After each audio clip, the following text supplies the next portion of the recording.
ខ្ញុំថាទៅបន្តិចទេអូនតែពេលទៅដល់មិនដឹងតែពេលទៅដល់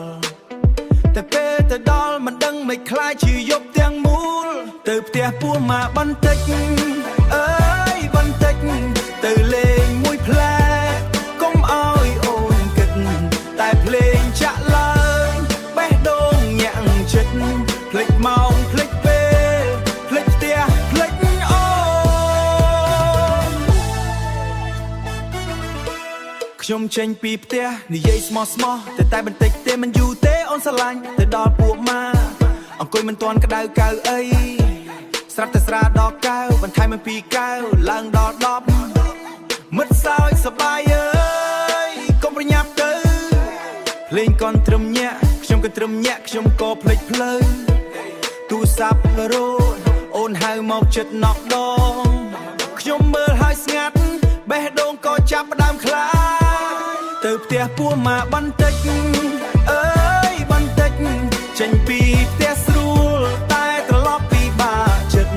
អូននៅផ្ទះមើលកូនខ្ញុំវិញភ្លេចគិតសប្បាយមួយយប់ប៉ុន្តែប៉ះពាល់មួយជីវិតអូពេលត្រឡប់មកវិញផ្ទះស្ងាត់ស្ងៀមអូនអង្គុយមើលកូនមុខមិនញញឹមខ្ញុំចាប់ដៃអូនតែអូនដកចេញចិត្តខ្ញុំស្រងូតចាប់ដើមគិតឡើងវិញមិត្តភាពល្អតែគ្រួសារសំខាន់ជាងសបាយបានតែត្រូវដឹងព្រំដែនខ្លួនឯងកូនតូចនៅផ្ទះកំពុងរងចាំប្តីល្អម្នាក់គួរតែដឹងអតិភិបណាសបាយបានតែកុំឲ្យហួផឹកបានមេលវូកូតែចេះបញ្ឈប់ទៅលេងបានតែត្រូវតែត្រឡប់គ្រួសារសំខាន់កុំឲ្យរងចាំយូ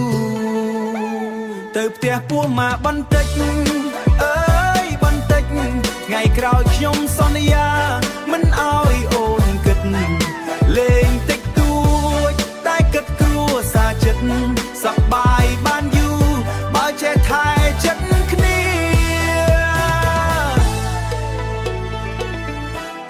ពីពេលនេះទៅខ្ញុំនឹងកែខ្លួនមិនឲ្យពាក្យបន្តិចคล้ายជាយូរទៀតឡើយ